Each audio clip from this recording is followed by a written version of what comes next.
지금 이 영상을 보고 계신 여러분께 먼저 이런 질문 하나 드려보겠습니다. 부모님을 요양병원에 모시면 그건 불효일까요? 아마 많은 분들이 마음속으로 이렇게 대답하실 겁니다.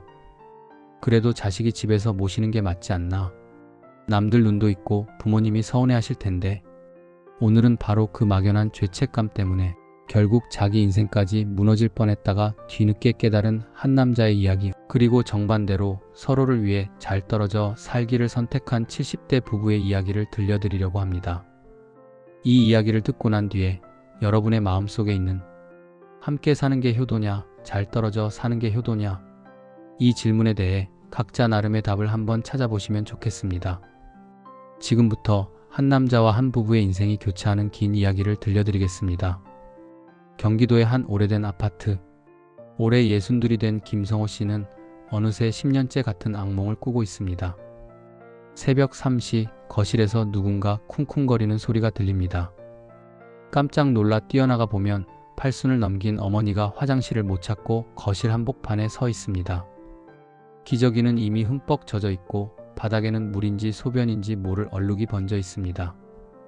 얼굴이 일그러진 어머니가 성호 씨를 향해 소리를 칩니다. 야, 너 누구야? 왜 우리 집에 들어와 있어? 키 180이 넘는 장년의 남자가 그 소리를 듣고 벌벌 떱니다. 엄마, 나야 성호야. 하지만 어머니의 눈에는 이미 아들이 보이지 않습니다. 이 악몽은 사실 꿈이 아니라 몇 년 동안 매일 밤 반복되는 성호 씨의 현실입니다. 10년 전 아버지가 지병으로 세상을 떠나고 혼자 남은 어머니는 점점 기억을 잃기 시작했습니다. 처음엔 나이가 들어 그러려니 했습니다. 가스불을 몇 번 끄는 걸 잊고 같은 이야기를 여러 번 반복하는 정도였으니까요. 하지만 어느 날 회사에 있는 성호 씨에게 경찰서에서 전화가 걸려왔습니다. 혹시 김순자 씨 아드님 되십니까? 어머님이 길을 잃고 파출소에 와 계십니다. 집에서 불과 버스 2정거장 거리였지만 어머니는 자기 집을 찾지 못하고 서성이다가 주민신고로 경찰에 의해 보호 조치가 된 것입니다. 그날 성호 씨는 처음으로 치매라는 단어를 정면으로 마주했습니다. 병원에서는 비교적 초기 단계라고 했습니다. 약을 먹고 생활을 잘 관리하면 속도를 늦출 수 있다고도 했습니다. 진단서를 들고 돌아오는 길 누나와 통화를 했습니다. 누나는 어떻게 해야겠어? 우리 어떡하긴 뭘 어떡해. 엄마 모셔야지. 요양병원? 야, 엄마가 알면 기절하겠다. 아직 말짱한데 무슨 요양병원이야. 일단 내가 가까우니까 내가 좀 더 챙겨드려. 그 일단이라는 말이 1년이 되고 3년이 되고 10년이 됩니다. 처음 1, 2년은 말 그대로 돌봄이라기보다 부모님 생활을 챙기는 것 정도였습니다. 장을 받아들이고 가스불을 자주 체크하고 약 먹는 걸 확인하는 수준이었죠. 하지만 병은 잔인했습니다. 어머니는 점점 외출을 두려워하게 됐고 감정이 예민해졌습니다. 성호 씨가 주말에 늦게 찾아가면 어머니는 삐친 목소리로 말했습니다. 너 누군데 우리 집 비밀번호를 알아? 나 아들 없어. 그러던 어느 날 또 파출소에서 전화가 왔습니다. 이번에는 집 근처가 아니었습니다. 지하철을 잘못 타고 서울 반대편까지 가셨던 겁니다. 어머니는 경찰에게 나는 평양으로 가야 돼. 여긴 내 동네가 아니야 라고 했다고 합니다. 그날 밤 성호 씨는 누나를 불러 가족회의를 열었습니다. 누나, 이제는 진짜 생각을 해야겠다. 엄마 혼자 두기엔 너무 위험해. 우리 번갈아 가면서 모시든지 아니면 요양병원도 알아보든지. 말이 끝나기도 전에 누나는 목소리를 높였습니다. 야, 엄마 살아계시는데 무슨 요양병원이야? 사람들이 알면 뭐라고 하겠어? 우리 불효자 소리 듣고 싶냐? 그럼 누나가 모실래? 내가 지금 애들 뒷바라지에 시어머니까지 모시고 있는데 현실적으로 안 되잖아. 너는 그래도 아내도 착하고 애들도 다 컸는데 내가 엄마 좀 모셔라. 엄마도 아들 집에 가는 걸 더 좋아하실 거야.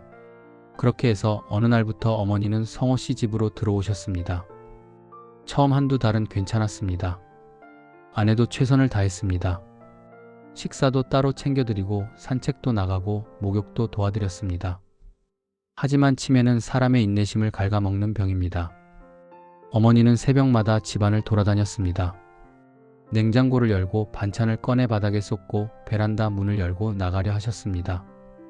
조금만 마음에 안 맞으면 며느리에게 욕을 했습니다. 시집 와서 하는 게 뭐가 있어? 방이나 치워. 밥이 왜 이 모양이야? 우리 며느리 손은 참 사람 먹을 게 못 되네. 처음에는 아내도 참고 웃었습니다.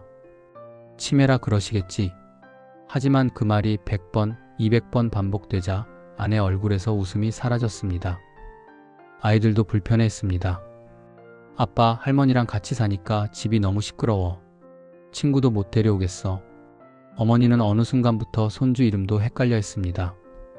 너 몇 살이냐? 할머니, 저 고3이에요. 뭐? 언제 이렇게 컸냐? 너 이름이 뭐였더라? 성호 씨는 회사를 다녀오면 지쳐서 쓰러지고 싶었지만 집에 오면 또 다른 근무가 시작됐습니다. 아내는 하루 종일 어머니를 돌보다가 지친 얼굴로 남편을 맞았습니다. 오늘도 엄마가 밥상 엎었어. 국 그릇이랑 그릇 다 깨졌어. 나 진짜 못하겠다. 조금만 더 참아줘. 엄마가 누굴 의지하겠어. 나도 사람인데 나 무너지면 어떡할 건데? 나 요즘 잠도 제대로 못 자. 성호 씨는 어느 순간부터 아내와 엄마 사이에서 샌드위치가 되었습니다. 한쪽을 달래면 다른 쪽이 서운해하고 어느 쪽 편을 들어도 죄인이 되는 구조. 결정적인 사건은 작년 겨울에 일어났습니다. 그날도 새벽 3시쯤 어머니가 화장실을 찾다가 거실에서 넘어졌습니다. 머리를 부딪혀 피가 났고 구급차를 타고 응급실로 갔습니다. CT 결과 다행히 큰 문제는 아니었지만 의사는 이렇게 말했습니다. 보호자분, 이제는 집에서 돌보시기 너무 위험합니다. 밤에 낙상 위험도 크고 보호자분들도 지쳐 보이세요. 요양병원이나 전문시설을 진지하게 고려해 보셔야 할 때입니다. 성호 씨는 고개를 끄덕였지만 마음속에는 또 다른 목소리가 들렸습니다. 그래도 내가 집에서 모셔야 하는 거 아닌가? 엄마가 알면 서운해 하실 텐데. 그날 밤 집에 돌아와 아내와 이야기를 나눴습니다. 여보, 나 더는 못 버티겠어. 우리 정말 한계야. 엄마도 안전한 곳에 계시는 게 맞아. 나도 당신도 아이들도 사람이야. 알아, 나도 더는 자신 없어. 근데 당신이 괜찮겠어? 형님, 누님들 뭐라 하면? 이제는 그 말도 듣기 싫어. 나만 효도하라는 거야. 그동안? 같이 한 번이라도 제대로 엄마 돌봐준 적도 없으면서. 그때 고3이 된 아들이 조심스럽게 말했습니다. 아빠, 나도 말해도 돼? 그래, 말해봐. 나도 할머니 싫어하는 거 아니야. 근데 집이 너무 지옥 같아. 엄마도 울고 아빠도 화나 있고 할머니도 맨날 소리 지르고. 나 솔직히 집 오는 게 무서워. 할머니가 요양병원에 가시면 그게 진짜 나쁜 거야?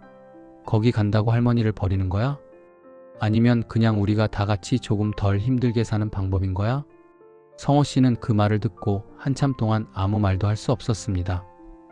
그날 밤 그는 처음으로 스스로에게 솔직하게 질문을 던졌습니다. 나는 지금 효도를 하고 있는 걸까? 아니면 불효자라는 말이 무서워서 나도 아내도 아이들도 심지어 어머니까지 더 힘들게 만드는 선택을 하고 있는 걸까? 며칠 뒤 성호 씨는 용기를 내어 누나에게 전화를 걸었습니다. 누나, 엄마 요양병원에 모시려고 해.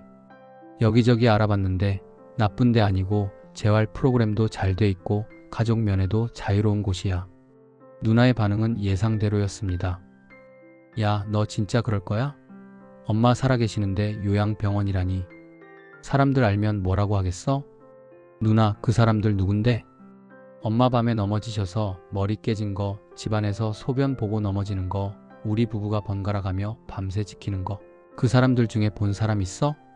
엄마도 힘드셔. 자존심 상하셔. 자기 몸 못 가누는 거 아셔. 전문가한테 맡기는 게 엄마 모시는 거야. 누나, 솔직히 말해봐.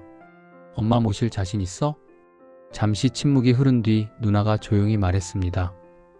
난 자신 없어. 그게 더 불효 같아서. 인정하기 싫어서 그랬다.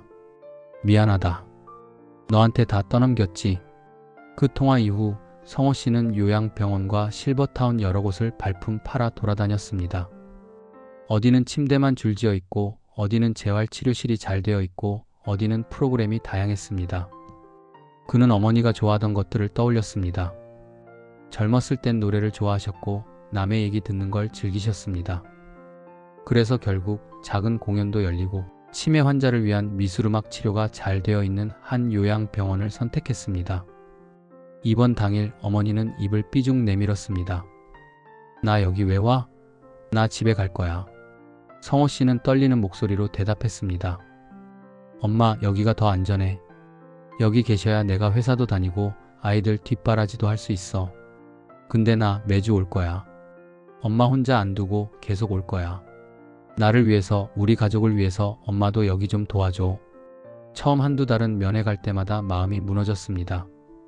요양병원 복도를 걸으며 내가 진짜 이게 맞는 선택을 한 걸까 수없이 자책했습니다. 그런데 어느 날 문득 이런 변화가 눈에 들어왔습니다. 어머니 얼굴이 집에 계실 때보다 덜 일그러져 있었습니다. 간호사들이 규칙적으로 식사와 약, 운동을 도와주니 체중도 조금 늘었습니다. 무엇보다 밤에 넘어지는 일이 사라졌습니다. 밤이면 어머니는 병실에서 다른 어르신들과 함께 잠을 자고 낮에는 음악 치료 시간에 북을 두드리며 웃고 계셨습니다. 어느 날 어머니가 손주를 보고 이런 말을 했습니다. 너 공부 힘들지? 너무 늦게까지 하지 말고 밥은 꼭 챙겨 먹어라. 내 아빠 닮아서 피곤해 보이네. 순간 성호 씨는 숨이 멎는 것 같았습니다. 집에 계실 땐 늘 화가 나 있고 욕을 하시던 어머니가 오랜만에 엄마의 말투로 가족을 걱정하고 계셨습니다. 그제야 깨달았습니다. 아, 이게 우리가 함께 무너지는 것보다 서로 조금 떨어져서 각자의 삶을 지키는 게 진짜 효도일 수도 있겠구나. 요양병원에 모신 뒤 성호 씨의 삶에도 변화가 생겼습니다. 아내의 표정이 조금씩 부드러워졌습니다. 집에 웃음소리가 돌아왔고 아이도 집에 친구를 데려올 수 있게 됐습니다. 성호 씨는 일주일에 2번 어머니를 찾아가 손을 잡고 이런 말을 자주 하게 됐습니다. 엄마, 미안해. 그동안 내가 이게 불효인 줄 알고 겁이 났어. 근데 이제 알겠어. 내가 무너지면 엄마도 같이 무너진다는 걸. 그러니까 우리 이렇게라도 같이 버티자. 엄마는 여기서 운동하고 밥 잘 먹고 나는 밖에서 내 삶을 지키면서 엄마 보러 올게. 이제 다른 이야기 하나를 더 들려드리겠습니다. 서울 근교 작은 실버타운에 70대 후반의 부부가 살고 있습니다. 이 둘은 조금 다른 선택을 했습니다. 누가 밀어서 온 것이 아니라 스스로 잘 떨어져 살기를 선택한 부부입니다.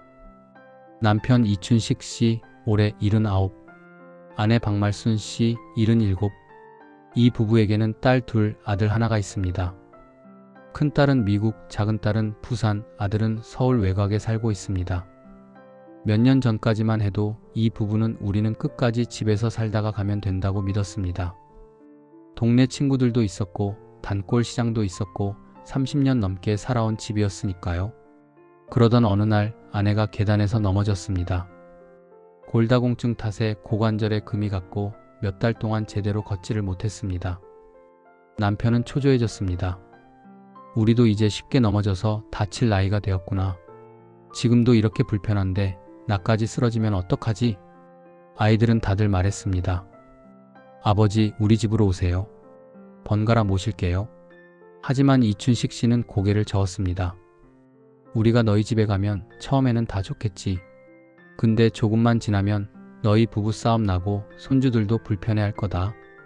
나는 내가 자식에게 짐이 되는 게 너무 싫다. 그렇게 고민만 하던 어느 날 교회 권사 한 분이 조용히 이렇게 말했습니다. 장로님, 요즘 실버타운도 잘 돼 있어요.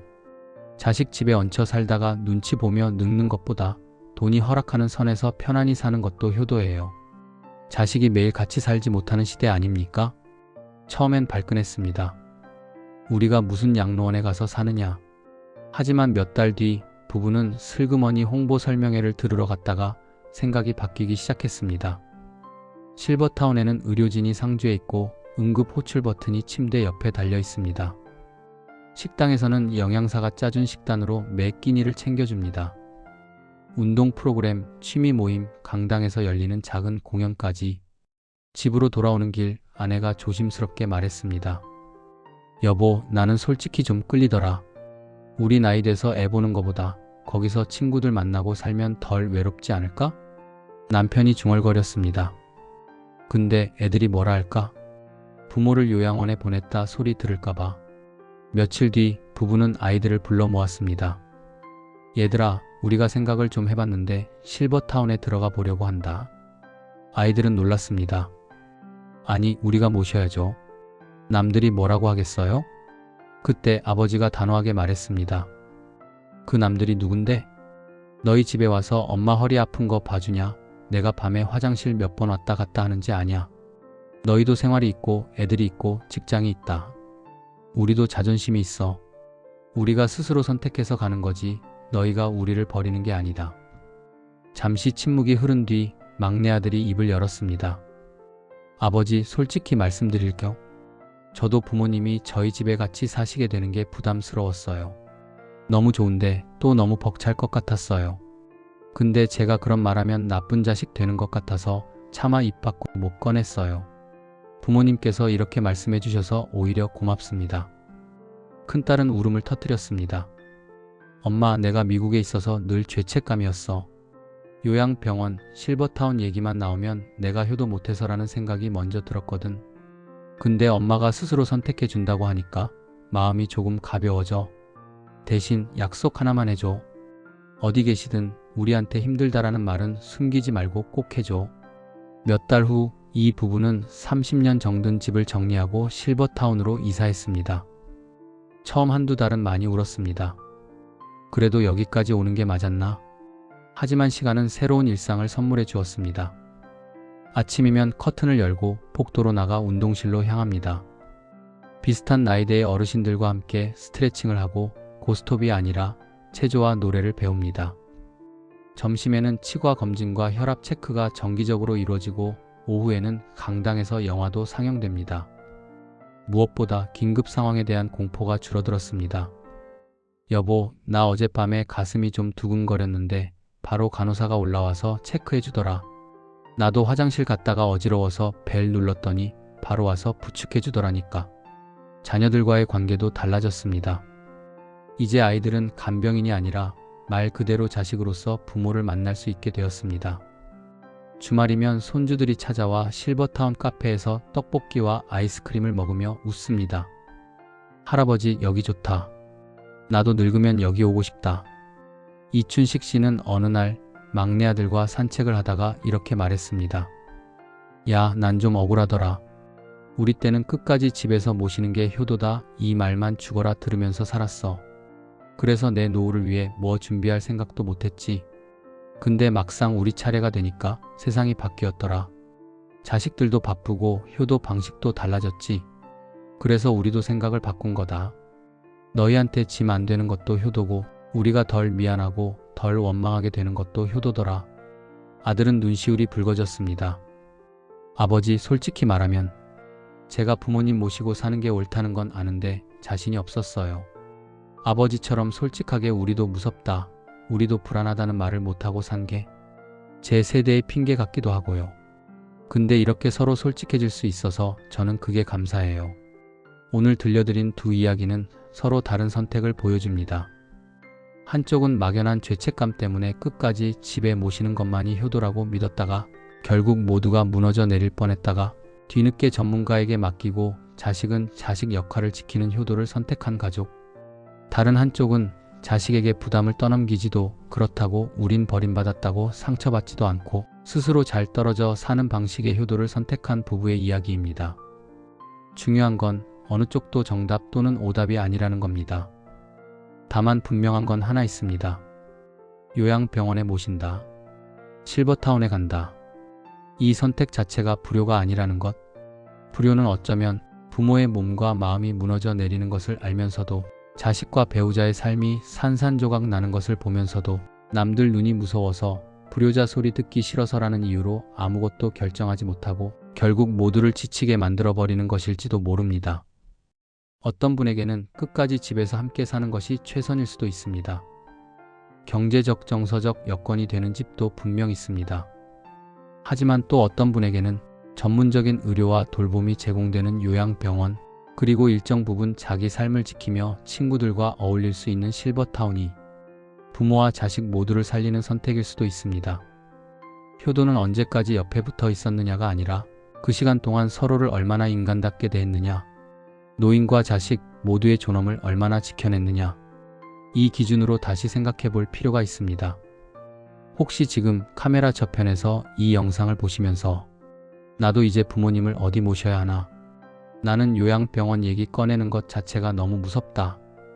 이런 마음으로 밤잠을 설친 분들이 계시다면 오늘 이야기 속 성호 씨처럼 한 번쯤 스스로에게 이렇게 물어보셨으면 합니다. 나는 지금 효도를 하고 있는가? 아니면 불효자라는 말이 무서워 우리 가족 모두를 더 힘들게 만들고 있는 건 아닌가? 그리고 이춘식 박말순 부부처럼 조금은 용기를 내서 이렇게 말해보는 것도 필요할지 모릅니다. 이제는 함께 사는 것만이 효도는 아닙니다. 잘 떨어져 살면서도 서로를 지켜주는 것이 우리 세대가 선택할 수 있는 새로운 효도입니다. 오늘 이야기가 누군가에게는 한 번 더 부모님을 안아드릴 용기가, 또 누군가에게는 죄책감 대신 조금 더 현실적인 선택을 해도 괜찮다는 위로가 되었기를 바랍니다. 지금까지 요양병원 보내면 불효인 줄 알았다가 막상 보내고 나서야 비로소 보이기 시작한 것들에 대한 이야기였습니다.